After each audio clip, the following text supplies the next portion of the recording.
রাষ্ট্রপতি সাংবিধানিকভাবে ইনি পদত্যাগ করতে চাইলে অথবা স্বাস্থ্যগত কারণে যে কোনো কারণে চাইলে তার সেটা অপশন আছে, কিন্তু আমরা তো জানি না। রাষ্ট্রপতির পদত্যাগ নিয়ে একটা প্রকাশিত হচ্ছে গুঞ্জন। আসলে কি রাষ্ট্রপতি পদত্যাগ করছেন কিনা, আইনি প্রক্রিয়া কি, পরবর্তী রাষ্ট্রপতি কে হচ্ছে, সবকিছু নিয়ে কাইন্ডলি একটু জানান।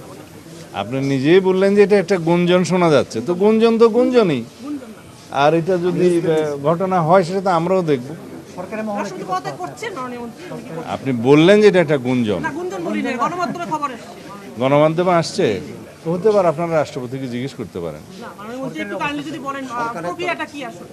প্রক্রিয়াটা না, এটা রাষ্ট্রপতি সাংবিধানিকভাবে ইনি পদত্যাগ করতে চাইলে অথবা স্বাস্থ্যগত কারণে যে কোনো কারণে চাইলে তার সেটা অপশন আছে, কিন্তু আমরা তো জানি না। সরকার পদক্ষেপটা কি এক্ষেত্রে? সরকারের কোনো পদক্ষেপ নাই এখানে। ওনার সময়সীমা 28 সাল এপ্রিল পর্যন্ত মাননীয় মন্ত্রী। সেটা তো সরকারের পক্ষ থেকে তো আর কিছু বলা হচ্ছে না। উনি কি আবার আপনারা পত্রিকায় দেখছেন যে গুঞ্জন শোনা যাচ্ছে ইত্যাদি, আমিও শুনছি। উনি কি স্বাস্থ্যগত কারণে আসলে পদত্যাগ চেয়েছেন? সেটা ওনাকে জিজ্ঞেস করতে হবে।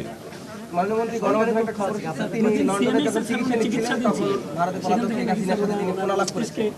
না, উনি চিকিৎসাতে কিছুদিন আগে বিদেশে গিয়েছিলেন, তো চিকিৎসা তো নিতেই পারে অসুস্থ হলে।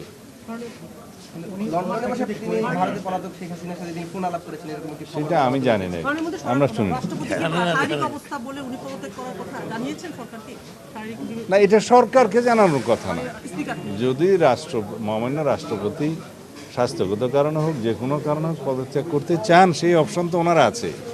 এখানে সরকারের পক্ষ থেকে কিছু বলা হয়নি, আমিও এগুলো পত্রিকায় শুনছি। আর তিনি যদি পদত্যাগ করতে চান সাংবিধানিকভাবে সেটা মাননীয় স্পিকার বরাবর পদত্যাগপত্র দিতে হয়, এইটুকু নিয়ম আছে, জানি, এর বাইরে কিছু জানি।